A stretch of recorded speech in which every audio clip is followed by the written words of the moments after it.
शुरुआत करते हैं न्यूज पथ के सफर की। सबसे पहले ऐसी तस्वीरें जिनका जिक्र सरेराह है। ये तस्वीरें सुर्खियों में भी हैं और सोशल मीडिया पर भी। इनसे आपका बाखबर होना जरूरी है क्योंकि चौराहे पर इन्हीं की चर्चा है। ओडिशा के पुरी और गुजरात के अहमदाबाद समेत देश भर में भगवान जगन्नाथ की रथ यात्रा की शुरुआत हो गई। दिल्ली के हौज खास में जगन्नाथ मंदिर में राष्ट्रपति द्रौपदी मुर्मू ने पूजा अर्चना की और भगवान जगन्नाथ का आशीर्वाद लिया। उधर रथ यात्रा के लिए देश दुनिया के कोने कोने से लाखों की तादाद में श्रद्धालु पुरी पहुंचे। इस दौरान सड़कों पर आस्था और भक्ति का सैलाब उमड़ पड़ा। वहीं अहमदाबाद में भी बहन सुभद्रा और बड़े भाई बलराम के साथ भगवान जगन्नाथ नगर यात्रा पर निकले। इससे पहले गृहमंत्री अमित शाह ने मंगल आरती की।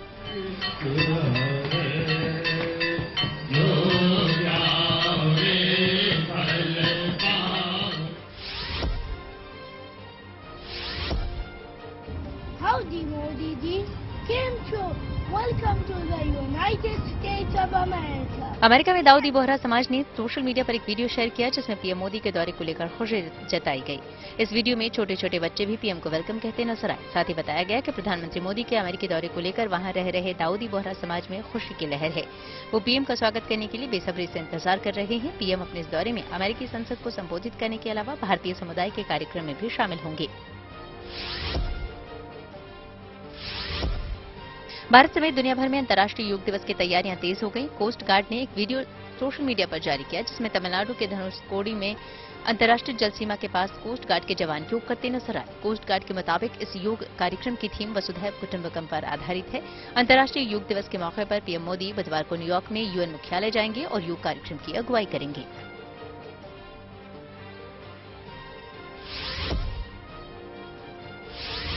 मध्य प्रदेश के भोपाल में एक टाइगर पर गायों का झुंड भारी पड़ गया। दरअसल ये गाय बुल मदर नाम की फार्म में बैठी हुई थी, तभी वहां फेंसिंग के बावजूद टाइगर आ गया और उसने गाय को दबोचना शुरू कर दिया।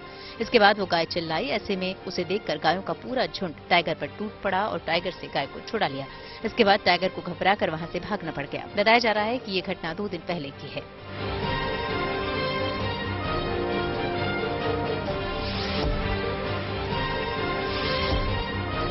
दिल्ली में प्लास्टिक मुक्त अभियान को लेकर एम्स अस्पताल में एक साइकिल रैली का आयोजन किया गया। इसमें अस्पताल के सैकड़ों कर्मचारी हरी टी शर्ट पहनकर साइकिल रैली में शामिल हुए।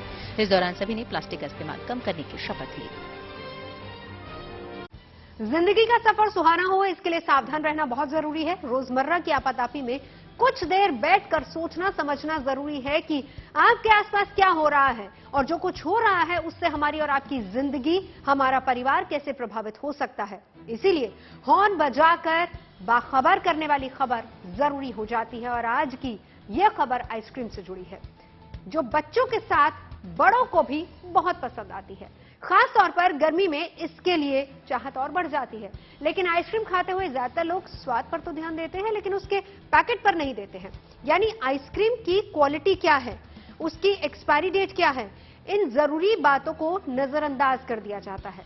यहां तक कि बहुत सारे लोग डेयरी प्रोडक्ट्स और फ्रोजन डिजर्ट्स का भी फर्क नहीं समझते हैं। आइसक्रीम खाने में समस्या नहीं है, लेकिन आइसक्रीम आपकी और खास तौर पर बच्चों की सेहत न बिगाड़े, इसके लिए सावधानी वाला हॉर्न बजाना जरूरी है।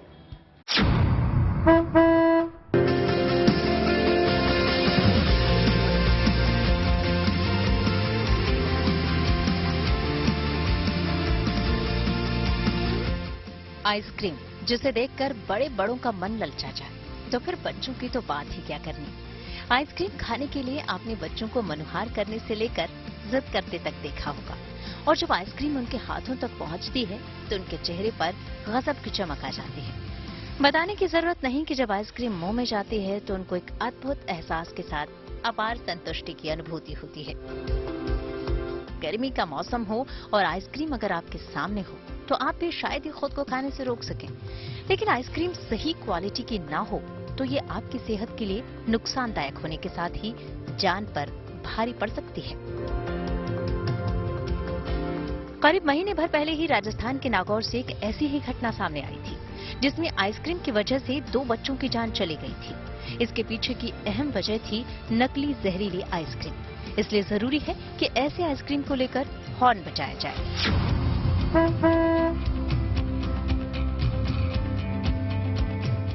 दरअसल नागौर की घटना में बच्चों ने ऐसी आइसक्रीम खाई थी जो लोकल फैक्ट्री की बनी हुई थी और लोकल फैक्ट्रियों में बेहद खराब तरीके से आइसक्रीम बनाई जाती है। वहां न साफ सफाई का ध्यान रखा जाता है, न ही गुणवत्ता का।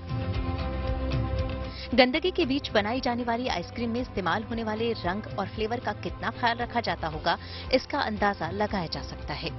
इन सब चीजों की एक्सपायरी डेट का ध्यान रखा जाता होगा या नहीं, ये भी बड़ा सवाल है।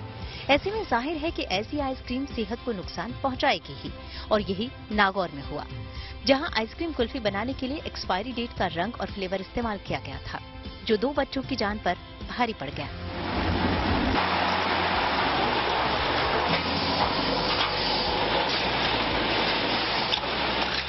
आइसक्रीम खरीद कर खाने से पहले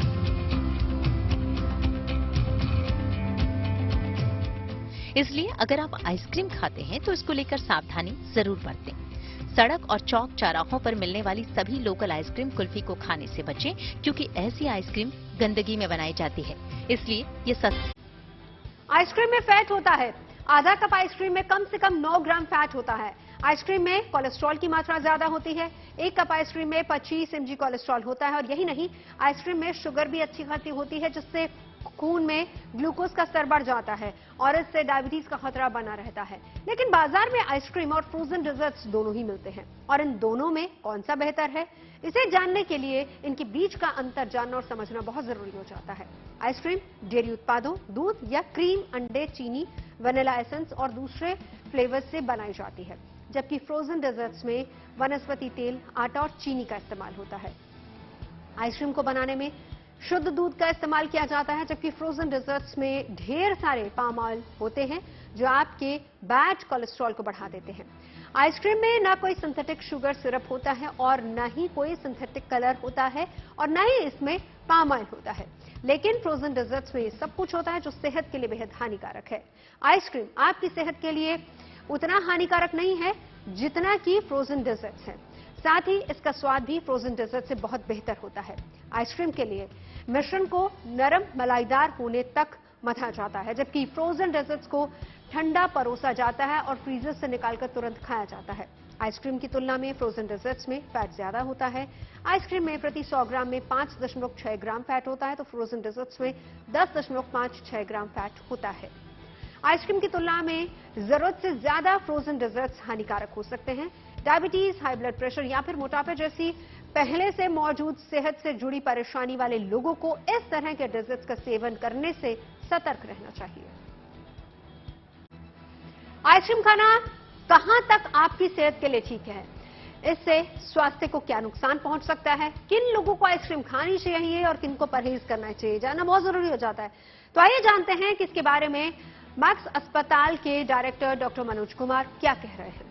आइसक्रीम जो बेसिकली सैचुरेटेड फैट और एडेड शुगर होता है, और ये जब अगर आप 1 स्कूप तक खाते हैं तब तक तो ठीक है। ये जो शुगर की जो लिमिट तय की गई है 25 ग्राम से लेकर 35 ग्राम तक का शुगर का जो इंटेक माना गया है कि वो अलाउड है, उसको क्रॉस नहीं करता। बट अगर आप 2-3 स्कूप आइसक्रीम खाएंगे तो ये इसको एक्सीड कर जाएगा। तो इस तरह से आपका शुगर का कंजम्पशन बढ़ जाता है, फैट का इंटेक बढ़ जाता है। लॉन्ग टर्म कॉम्प्लिकेशंस जिसके आइसक्रीम के ये होते हैं कि आपकी ओबेसिटी हो जाती है, वजन बढ़ जाता है, डायबिटीज होने का खतरा रहता है, ओबेसिटी रिलेटेड और भी जो डिसऑर्डर्स हैं, हाई ब्लड प्रेशर्स, ये सब चीजें होने की संभावना रहती है। बच्चों में जो चाइल्डहुड ओबेसिटी के लिए आइसक्रीम का ज्यादा कंजम्पशन बहुत ही ज्यादा मुझे लगता है कि आज के जमाने में रेलिवेंट रिस्क फैक्टर हो गया है।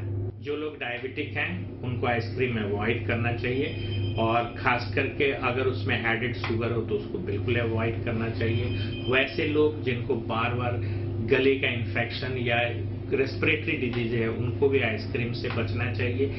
तीसरी चीज है कि आप जब भी अपना कोलेस्ट्रॉल चेक कराते हैं, और कोलेस्ट्रॉल प्रूवन रिस्क फैक्टर है कॉरोनरी आर्टरी डिजीज के लिए, तो जो लोग का कोलेस्ट्रॉल बढ़ा हुआ है या जिनको पहले से हार्ट की बीमारी है उनको भी इस तरह की चीजों से बचना चाहिए। और अगर लेना भी है तो फ्रेश फ्रूट या योगर्ट जो होते हैं, जो फ्रोजन योगर्ट होते हैं, उसको यूज करना उनके लिए सेफ होता है। अगर आप ज्यादा मात्रा में आइसक्रीम लेते हैं तो आपकी बायोकेमिस्ट्री, ब्लड शुगर, HbA1c, 3 महीने वाला शुगर और कोलेस्ट्रॉल लेवल बढ़ सकता है। लॉन्ग टर्म में ये तमाम जो क्रॉनिक कार्डियोवैस्कुलर डिजीजेस है उसके लिए एक ये रिस्क पैदा कर सकता है। पटना में होने वाली विपक्ष की बैठक में ममता बनर्जी भी होंगी शामिल। 22 को लालू यादव भी करेंगे मुलाकात। चलते न्यूज एक्सप्रेसवे पर, जहां सियासत से जुड़ी ऐसी तमाम खबरें मौजूद हैं। फिल्म आदिपुरुष के खिलाफ दायर याचिका पर 30 जून को दिल्ली हाईकोर्ट में सुनवाई होगी। ये याचिका हिंदू सेना संगठन के राष्ट्रीय अध्यक्ष कृष्ण गुप्ता की ओर से दाखिल की गई थी। इस अर्जी के जरिए आरोप लगाया गया कि फिल्म आदिपुरुष से उनकी धार्मिक भावनाएं आहत हुई। साथ ही फिल्म के कुछ डायलॉग को लेकर भी सवाल उठाए गए। सूत्रों के हवाले से खबर है कि कोरोना संकट के बाद कुछ लोगों को आए हार्ट अटैक पर ICMR की रिपोर्ट जुलाई में आ सकती है। इसमें ये रिसर्च की जा रही है कि ये घटनाएं नेचुरल थी या फिर इसके पीछे कोई वैक्सीन जिम्मेदार रही।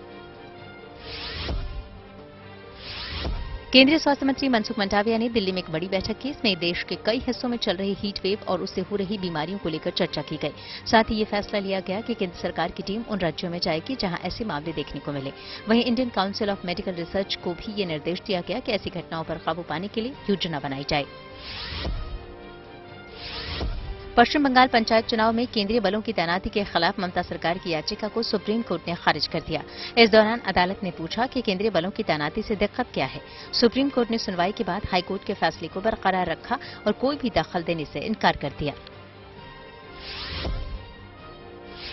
उत्तर प्रदेश के सीएम योगी आदित्यनाथ गोरखपुर में कुछ बच्चियों को खीर खिलाते नजर आए। दरअसल वो यहां कई विकास परियोजनाओं के उद्घाटन और शिलान्यास को लेकर पहुंचे थे।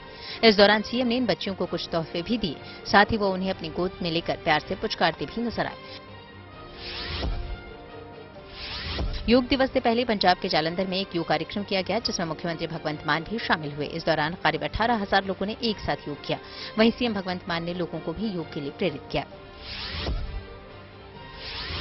महाराष्ट्र के वर्धा में एक लड़के का अपना जन्मदिन मनाते समय चेहरा झुलस गया। इस घटना से जुड़ा एक वीडियो भी सामने आया। दरअसल केक काटते समय उसके मुंह की तरफ कुछ बच्चे स्प्रे मार रहे थे, तभी फायर गन से निकली चिंगारी उसके सिर पर गिर गई, जिससे उसका चेहरे और कान में चोटें आई। इस हादसे के बाद बच्चे को अस्पताल में भर्ती करवाया गया। हालांकि राहत की बात ये रही कि उसकी जान बच गई। खबरों के एक्सप्रेसवे से अब आगे रुक करते हैं सियासी ढाबे का, जहां आज की सबसे बड़ी और दिलचस्प खबर मौजूद है। महाराष्ट्र की राजनीति में आज का दिन बहुत खास है, बहुत बड़ा है, क्योंकि एक साल पहले आज ही के दिन शिंदे गुट ने शिवसेना गुट को गुड बाय कह दिया था। ब्रेकअप की सालगिरह पर उद्धव गुट ने शिंदे गुट पर तीखा हमला बोला और जिस तरीके से फादर्स डे या फिर वैलेंटाइंस डे मनाया जाता है, ठीक उसी तर्ज पर दुनिया भर में ट्रेटर्स डे यानी कि गद्दार दिवस मनाने की अपील की है।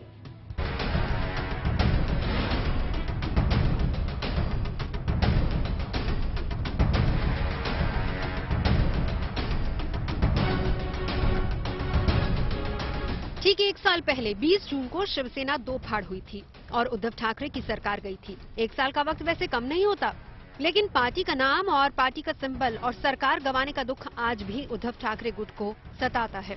और हैरत की बात नहीं कि धड़ा शिंदे वाले गुट को गद्दार मानता है। यहाँ तक तो ठीक है, लेकिन हद तो ये है कि संजय राउत ने बकायदा यूएन को चिट्ठी लिखकर 20 जून को अंतर्राष्ट्रीय गद्दार दिवस मनाने की इजाजत मांगी। उधर बीजेपी की मांग है कि उद्धव ठाकरे के जन्मदिन यानी 27 जुलाई को गद्दार दिवस मनाया जाए। फादर डे होता है, मदर डे होता है, वैलेंटाइन डे होता है, योगा डे होता है, लेकिन इस विश्व में इतने बेईमान लोग क्यों पैदा होते हैं? तो उनको स्मरण करने के लिए पूरे विश्व को ये गद्दार हो गए थे या गद्दार है, तो वर्ल्ड ट्रेटर डे, अंतर्राष्ट्रीय बेईमान दिवस, अंतर्राष्ट्रीय गद्दार दिवस, ये मनाने की इजाजत होनी चाहिए। और इसलिए आप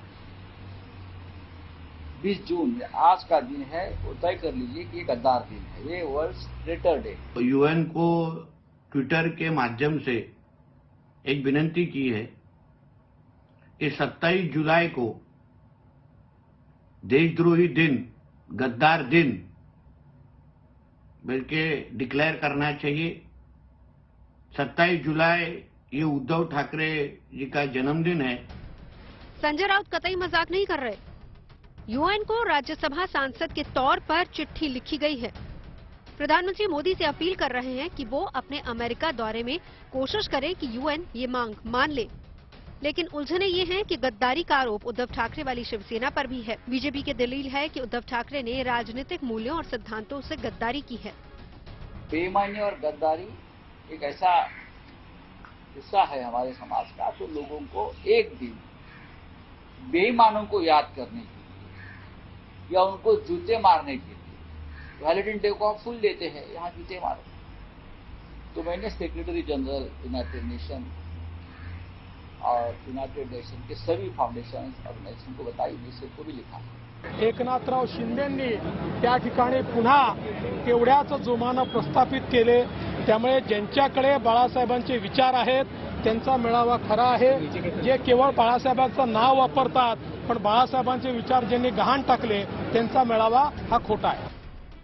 शिवसेना से शिंदे गुट की बगावत को सियासी ब्रेकअप कहा जा सकता है और दिलचस्प बात यह है कि दोनों गुट एक दूसरे पर बेवफाई का आरोप लगाकर ब्रेकअप की सालगिरह सेलिब्रेट कर रहे हैं।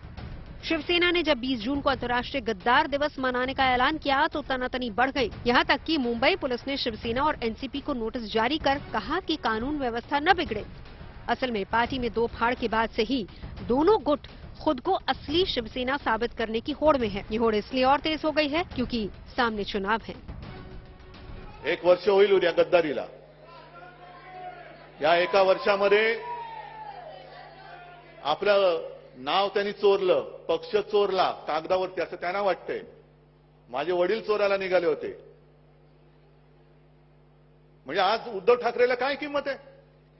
पण तरी अमित शहाला महाराष्ट्रात यावं लागतं आणि भाषणामध्ये सातत्याने उद्धव ठाकरेचा जप करावा लागतो। अरे तुम्हीच केली गद्दारी, फक्त तारीख विसरलात। तुम्ही सत्तेसाठी, खुर्चीसाठी, स्वार्थासाठी बाळासाहेबांचे विचार तोडले। दिलचस्प बात तो ये है कि शिवसेना के दोनों गुट बाला साहेब ठाकरे के नाम पर और चेहरे पर ही चुनाव लड़ेंगे। मुद्दा भी दोनों का हिंदुत्व होगा। फर्क सिर्फ ये होगा कि एक गुट कांग्रेस के साथ है और दूसरा बीजेपी के। और चुनौती ये है कि दोनों गुटों को अपनी ताकत साबित करनी है। इसीलिए एक दिन पहले यानी 19 जून को शिवसेना स्थापना दिवस दोनों गुटों ने जोर शोर से मनाया। इसके जरिए अपनी अपनी ताकत दिखाई गई और एक दूसरे को सियासी तौर पर खारिज करने की कोशिश की गई। ये ज़बानी जंग आगे भी चलती रहेगी, लेकिन बाल ठाकरे की सियासी विरासत पर सही मायनों में किसका अधिकार है, इसका फैसला जनता को ही करना है और जनता ही करेगी। Bureau report, good news today. Maharashtra में घमासान है तो बिहार में कम सियासी बवाल नहीं है। विपक्षी पार्टियों की एकता के सूत्रधार बने नीतीश कुमार एम्बुलेंस घोटाले को लेकर बीजेपी के निशाने पर आ गए। आरोप यह है कि डायल 102 के तहत एम्बुलेंस चलाने का ठेका जिस कंपनी को दिया गया वो जेडीयू के सांसद के बेटे की है। हंगामा इसलिए है क्योंकि इन एम्बुलेंस में कई गड़बड़ियां पाई गई हैं। कॉन्फ्लिक्ट ऑफ इंटरेस्ट का मामला बनता, कोई भी सांसद का बेटा बेटी परिवार जो है वो सरकार के अंदर कोई ठेकेदारी नहीं कर सकता है, कोई कॉन्ट्रैक्ट नहीं ले सकता है। और दूसरी बात ये कि जो एडवोकेट जनरल शाही जी हैं ये पहले उसी कंपनी के वकील थे और बाद में जब वो एडवोकेट जनरल बन गए तो उसी कंपनी के पक्ष में अपनी सहमति दे रहे हैं। तो ये तो कॉन्फ्लिक्ट ऑफ इंटरेस्ट है। तो इसलिए इसमें साफ मामला दिखाई पड़ रहा है कि एक जो कि जदयू के सांसद की कंपनी थी, इसमें उनको 1600 करोड़ रुपए का ठेका दिया गया। साथ ही साथ जो 5 साल या 3 साल जो सांसद की कंपनी ने बेटे की कंपनी ने काम किया उसमें भारी गड़बड़ी पाई गई। 1 दर्जन बार उसका इंस्पेक्शन किया गया एम्बुलेंस का, तो उसके अंदर एक्सपायरी दवा पाई गई। फिर भी आपने उसी कंपनी को दे दिया काम।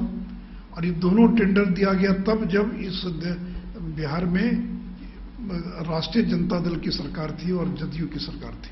ये बीजेपी के समय में नहीं दिया गया।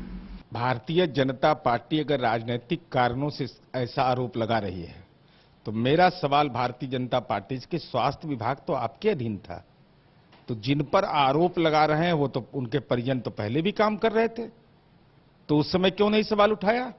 और ये तो मुझे जहां तक जानकारी ग्लोबल टेंडर होता है और किसी के परिवार के सदस्यों को रोजगार करने का अधिकार प्राप्त है।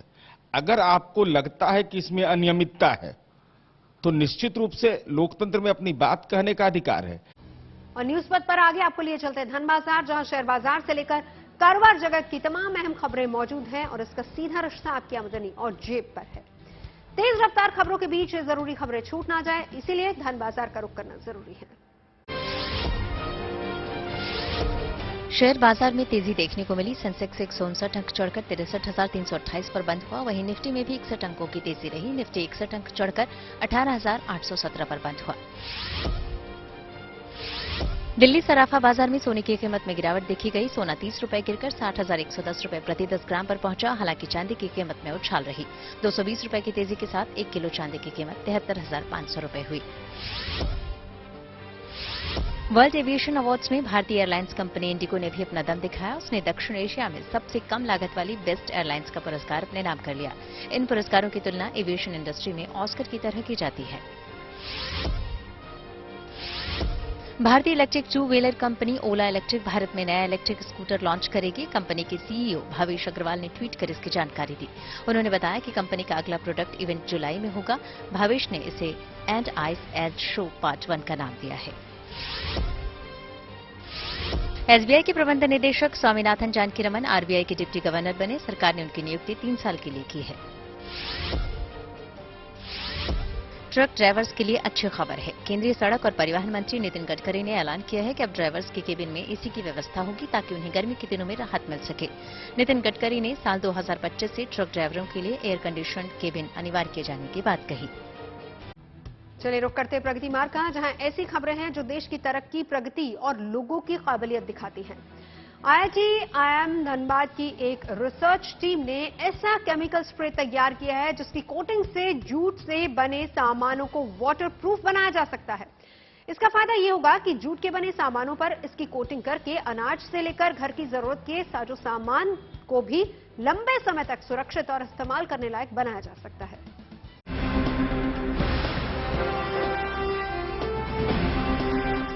इन वैज्ञानिकों की एक खोज पूरी हुई, कोशिश कामयाब हुई।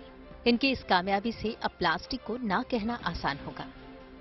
दरअसल प्लास्टिक के विकल्प तो थे, लेकिन वो कारगर नहीं थे। जूट बैग्स को प्लास्टिक बैग्स का बेहतर विकल्प माना जाता है, लेकिन प्लास्टिक बैग की तरह उसे आसानी से मेंटेन नहीं किया जा सकता और वो ज्यादा इस्तेमाल के लिहाज से टिकाऊ भी नहीं होता। ऐसे में IIM धनबाद के वैज्ञानिकों ने ऐसा रासायनिक स्प्रे तैयार किया है जिसकी कोटिंग से जूट बैग्स को वाटरप्रूफ बनाया जा सकता है। तो लोग जूट का आज की डेट में यूज़ नहीं करना चाहते और फिर वो गंदा जल्दी पकड़ता है, तो और लोग फिर प्लास्टिक पे जा रहे हैं जिससे कि सफाई ईजिली धुल जाए और साफ़ हो जाए। लेकिन हमारी कोटिंग करने के बाद उस पर स्टेन नहीं पड़ेगा। कोई भी खाने का, इवन आप जैम डालिए, उस पर चटनी डालिए, उस चटनी उसको नहीं पकड़ेगा और साफ़ रहेगा। जो आज पहले दिन आप खरीदेंगे और 6 महीने बाद वो सेम ही रहेगा। अच्छी बात यह है कि ये स्प्रे जूट की अपनी खासियत को कोई नुकसान पहुंचाए बिना उसे और सुरक्षित बनाएगा। होम डेकोरेशन के लिए भी, जैसे फर्नीचर होता है, बहुत सारे कारपेट होते हैं घर में, चेयर्स हो गई हैं, फर्नीचर, उसमें जूट यूज़ होता है। तो क्या होता है कि कुछ वाटर गिर जाए, कुछ स्टेन गिर जाए या फिर कोई प्रोडक्ट गिर जाए तो क्या होता है, स्टेन लग जाता है। और जूट को वॉश करना बहुत डिफिकल्ट है क्योंकि ये बहुत थिक होता है। इसको वॉश करने में, स्टेन करने में तो 2 बार वॉश करेंगे या 3 बार वॉश करेंगे इसको, तो क्या होता है ना, जूट की जो लाइफ है या जो थ्रेड है वो हमारी कम हो जाती है। तो इससे क्या होगा, स्टेन नहीं लगेगा, तो इस जूट को हम लोग बहुत टाइम के लिए यूज़ कर सकते हैं, इसकी लाइफ को भी बहुत इंक्रीज कर सकते हैं। इस केमिकल स्प्रे को IIM के डिपार्टमेंट ऑफ केमिकल इंजीनियरिंग के associate professor doctor Aditya Kumar और इनकी 5 सदस्यों की टीम ने 2.5 साल की कड़ी मेहनत के बाद तैयार किया है और अब अपनी इस नई खोज को लेकर बेहद उत्साहित हैं। उन्हें भरोसा है कि ये कोटिंग स्प्रे न सिर्फ लोगों को प्लास्टिक का बेहतर विकल्प देने में मददगार साबित होगा, बल्कि जूट इंडस्ट्रीज के लिए भी काफी फायदेमंद साबित होगी। हार्ड वर्क करके इसे तैयार किया है और हम प्रोटोटाइप रेडी है हमारा, ठीक है।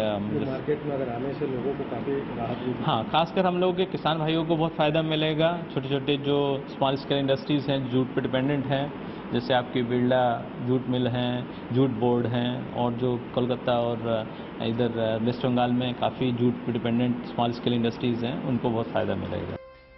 इस कोटिंग स्प्रे में ऐसी चीजें इस्तेमाल की गई हैं जो बायोडिग्रेडेबल और पर्यावरण के अनुकूल हैं और कीमत भी बेहद कम है, बस 70 रुपए लीटर।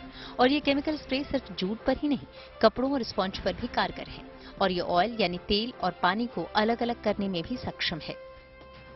कुल मिलाकर अब आप प्लास्टिक का चाहे जो बेहतर विकल्प चुनना चाहें चुन लीजिए, बस इस केमिकल स्प्रे की उस पर कोटिंग करनी होगी और आप tension free. Sithun Modak, Dhanbad, good news today. News पथ पर अब सोशल अड्डा में थोड़ा रुकते हैं और आज के मुद्दे पर लोगों की राय जानते हैं। सोशल अड्डा में आज का मुद्दा योग है और ये चर्चा इसलिए है क्योंकि कल यानी 21 जून को अंतर्राष्ट्रीय योग दिवस मनाया जाएगा। 9वें अंतर्राष्ट्रीय योग दिवस के मौके पर प्रधानमंत्री नरेंद्र मोदी पहली बार संयुक्त राष्ट्र मुख्यालय में योग सत्र का नेतृत्व करेंगे और 180 से अधिक देशों के प्रतिनिधियों के साथ योग करेंगे।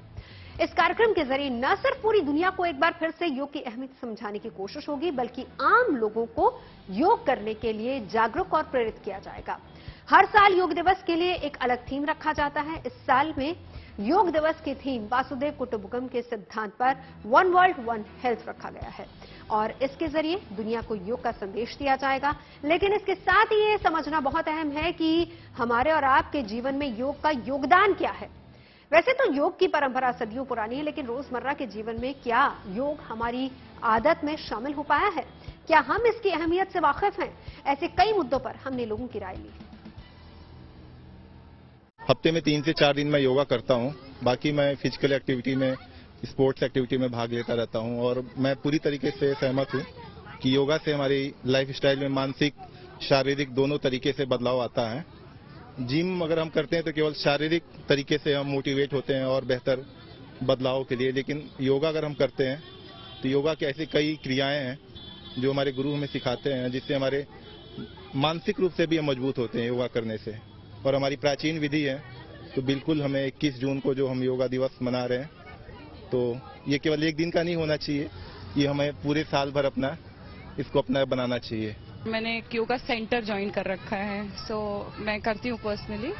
हीलिंग के लिए बहुत अच्छा है, बॉडी फ्लेक्सिबिलिटी के लिए बहुत अच्छा है। जहाँ मैं क्लासेस में जाती हूँ वहाँ पे मैंने देखा है लोग जिम छोड़ कर योगा क्लासेस में आ रहे हैं और उनको बहुत मतलब हेल्प हो रही है ना फ्लेक्सिबल होने में। विथ एज आप जिम नहीं कर सकते हो फिटनेस के लिए, बट योगा आप मरते दम तक कर सकते हो, बचपन से कर सकते हो। सो ये बहुत अच्छी चीज है। जिम वगैरह तो हम लोग रेगुलरली जाते हैं और आजकल जैसे कि योगा जो है हमारे इंडियन कल्चर का एक पार्ट हो गया है। खाली इंडियन लोग नहीं, इंडिया के बाहर वाले भी योगा को फॉलो करते हैं। तो योगा जो है देखा जाए तो बहुत ज्यादा बेसिक चीजें आप करिए, जैसे कि हम लोग करते हैं, प्राणायाम करते हैं और सूर्य नमस्कार करते हैं, नॉर्मल चीजें करिए, है ना। आप हेल्दी भी रहेंगे और हम लोग ये फॉलो करते हैं और मैं सबको यही कहूंगी, खाली योगा डे नहीं, डेली बेसिस में योगा करिए। नॉर्मल 1-2 चीजें करिए पर करना चाहिए। योगा बहुत इम्पोर्टेंट है लाइफ में। योगा से इनफैक्ट अगर कहीं कोई पेन भी होता है तो बहुत इजीली आप सर्वाइकल कर जाते हैं, उसमें बहुत जल्दी रिलीफ होता है। और योगा हम तो कहें योगा डे नहीं, रोज ही मनाना चाहिए yoga is must important in your life. हमारे हिसाब से ये हेल्दी होने का सबसे अच्छा है, बेनिफिट इससे मिलता है। हार्ट का, बीपी के सारे मरीज बिल्कुल ठीक रहते हैं। और हम तो क्या है, छोटे से लेके बड़े बच्चों तक हमारी गवर्नमेंट से अपील है कि ज्यादा से ज्यादा इसको प्रमोट करे, स्कूल कॉलेज हर जगह इस पे। योगा करने से बहुत सारे फायदे हैं। हम योग अगर सुबह मॉर्निंग में योग करते हैं तो मतलब पूरा दिन फिटनेस रहता है और हर काम में मतलब दिल लगा रहता है। योग करने से बॉडी को रिलैक्स भी मिलता है। योगा करने से काफी बेनिफिट मिलता है। अब आप योगा करेंगे तो आपकी बॉडी को रिलैक्स महसूस होगा। योगा से काफी बेनिफिट है। अब ये जिम वगैरह कर रहे हैं लोग, तो जिम से ज्यादा बेटर मेरे नजरिए से योगा है। योगा जो है हमारी समझ से जिम के मुकाबले हमें तो अच्छा लगता है, क्योंकि मैं खुद करती हूँ योगा और उससे मुझे काफ़ी रिलीफ है। मतलब कभी भी कोई प्रॉब्लम पैरों में नहीं होती और दर्द नहीं होते और फिटनेस रहती है, डाइजेशन सही रहता है उससे, और मैं रेगुलर करती हूँ। न्यूज पथ पर आगे पब्लिक होर्डिंग पर कावड़ यात्रा से जुड़ी खबर आपको दिखाएंगे। जुलाई के पहले सप्ताह में कावड़ यात्रा की शुरुआत होगी। इसे लेकर यूपी में इस बार सख्ती बरती जा रही है ताकि यात्रा को शांतिपूर्ण तरीके से आयोजित किया जाए और कावड़ यात्रियों को पर्याप्त सुविधाएं मिल सके। इसी को लेकर पश्चिमी उत्तर प्रदेश के कुछ जिलों में अधिकारियों को निर्देश जारी किए गए हैं। इस बार जहां कावड़ यात्रा को 12 फीट से ज्यादा ऊंचे कावड़ ले जाने की अनुमति नहीं होगी, इसके अलावा भाला, त्रिशूल और इसी तरह की दूसरी चीजें साथ ले जाने की भी मनाही है। कावड़ यात्रा के दौरान अश्लील गाने न बजाने की बात कही गई है और जो गाने बजाए जाएं उनकी ध्वनि नियंत्रित होनी चाहिए, मतलब ऊंची आवाज में गाना बजाने की मनाही है। यात्रा के दौरान किसी भी तरह की हिंसा न हो, इसके लिए आपराधिक तत्वों पर भी कड़ी नजर रखी जाएगी। इतना ही नहीं, सोशल मीडिया पर अफवाह फैलाने वालों पर भी प्रशासन की कड़ी नजर होगी। आईआईटी बॉम्बे को मिला बड़ा तोहफा। टेक्नोलॉजी से जुड़ी ऐसी हर जरूरी खबर को जानने और समझने के लिए आपको लिए चलते हैं डिजिटल गली। प्रधानमंत्री मोदी की बुधवार को ट्विटर प्रमुख एलन मस्क से मुलाकात होगी। कहा जा रहा है कि ये मुलाकात न्यूयॉर्क में तय है। मस्क वाहन बनाने वाली कंपनी टेस्ला के भी सीईओ हैं। पीएम की इस दौरे में कई और उद्योगपतियों से भी मुलाकात होगी। इंफोसिस के साथ संस्थापक नंदन नीलेकणी ने करोड़ों की रकम दान करने का ऐलान किया। वो आईआईटी बॉम्बे को 315 करोड़ रुपए देंगे। नंदन नीलेकणी ने इसी संस्थान से साल 1978 में इलेक्ट्रिकल इंजीनियरिंग की थी। उनके मुताबिक इस जगह से उन्हें बहुत कुछ मिला। ऐसे में ये रकम उन छात्रों के लिए मदद होगी जो कल दुनिया को अलग स्तर पर ले जाएंगे। उत्तराखंड में चारधाम यात्रा के बीच राज्य परिवहन निगम के लिए vehicle location tracking system design किया गया। इसे सरकार के केंद्रीय इलेक्ट्रॉनिक्स और इंफॉर्मेशन टेक्नोलॉजी मंत्रालय से जुड़े नेशनल इंफॉर्मेटिक्स सेंटर ने तैयार किया है। दावा है कि इसकी मदद से आपदा या इमरजेंसी के दौरान वाहन का पता लगाना आसान होगा। इतना ही नहीं, जब कोई वाहन ओवर स्पीड होगा तब भी इसकी मदद से जानकारी मिल जाएगी। एनआईए की टीम जाएगी अमेरिका। चलते हैं न्यूज एक्सप्रेस वे पर, जहां दुनिया की ऐसी और कई खबरें मौजूद हैं। विदेश में भारतीय उच्चायोग पर हुए हमलों के मामले में एनआईए ने जांच तेज कर दी। सूत्रों के हवाले से खबर है कि अब उसकी टीमें अमेरिका और कनाडा भी जाएंगी। इन हमलों के पीछे खालिस्तान समर्थकों का हाथ था। ये हमले मार्च में हुए थे। उस दौरान इन लोगों ने भारतीय तिरंगे का भी अपमान किया। ऐसे में भारत सरकार ने इस केस की जांच एनआईए को सौंप दी थी। अभी एनआईए की एक टीम ब्रिटेन गई हुई है। कुछ दिन पहले उसने 45 आरोपियों की तस्वीरें जारी की थी और अब उसने कनाडा और अमेरिका में इंडियन हाई कमीशन पर हुए हमले की जांच के लिए भी एफआईआर दर्ज कर ली। अमेरिकी विदेश मंत्री एंटनी ब्लिंकन का चीन दौरा खत्म हो गया। ब्लिंकन के इस दौरे में उनकी चीनी राष्ट्रपति शी जिनपिंग से भी मुलाकात हुई। इस मुलाकात के बाद उन्होंने कहा कि पूरी दुनिया चीन और अमेरिका के रिश्तों को लेकर फिक्रमंद है। वहीं उन्होंने कहा कि अगर दोनों देश करीब आते हैं तो इससे भविष्य में मानवता पर सकारात्मक असर पड़ेगा। पिछले 5 सालों में ये पहला मौका रहा जब कोई अमेरिकी विदेश मंत्री चीन दौरे पर पहुंचे थे। अमेरिकी कोस्ट गार्ड ने उत्तरी अटलांटिक में लापता एक टूरिस्ट पनडुब्बी का पता लगाने के लिए बड़ा अभियान चलाया। बताया गया कि ये पनडुब्बी 5 पर्यटकों को टाइटैनिक का मलबा दिखाने के लिए गई थी, लेकिन रविवार से अब तक उसका कुछ पता नहीं चल पाया। इस पनडुब्बी में कुछ ही घंटों की ऑक्सीजन बची है। टाइटन पनडुब्बी में एक पायलट और 4 यात्री बैठे थे। इनमें ब्रिटेन के अरबपति कारोबारी हामिश हार्डिंग भी शामिल हैं। अब इस पनडुब्बी को ढूंढने में कनाडा भी अमेरिकी कोस्ट गार्ड की मदद कर रहा है। टाइटैनिक जहाज 1912 में समुद्र में डूब गया था। ऐसे में इसके मलबे को देखने के लिए पर्यटक अक्सर पनडुब्बी से समंदर में जाते हैं। यूरोप के देश डेनमार्क में काइट फेस्टिवल की रंगारंग शुरुआत हो गई। वहां के पश्चिमी तट फैनों में एक साथ सैकड़ों पतंगे उड़ाई गईं। ऐसे में शानदार नजारे को देखने के लिए बड़ी संख्या में लोग जुटे। डेनमार्क काइट फेस्टिवल दुनिया के सबसे बड़े पतंग उत्सवों में से एक है। स्पेन के मैड्रिड में एक झील पर पियानो कार्यक्रम का आयोजन हुआ। इसमें फ्रेंच पियानिस्ट भी शामिल हुए, जिन्होंने नाव पर बैठकर पियानो बजाए। उनकी इस परफॉर्मेंस का झील के किनारे कई लोगों ने लुत्फ उठाया।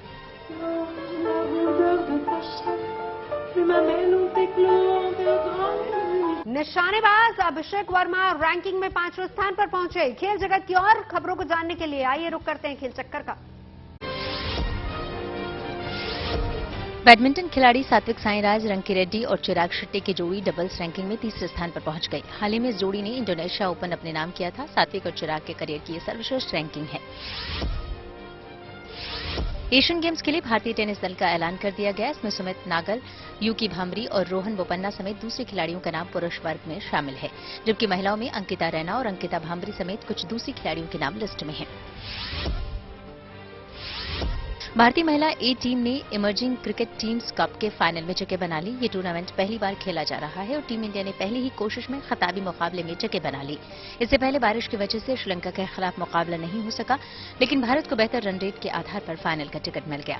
अब भारत और बांग्लादेश की टीमें खिताबी जंग में बुधवार को भिड़ेंगी।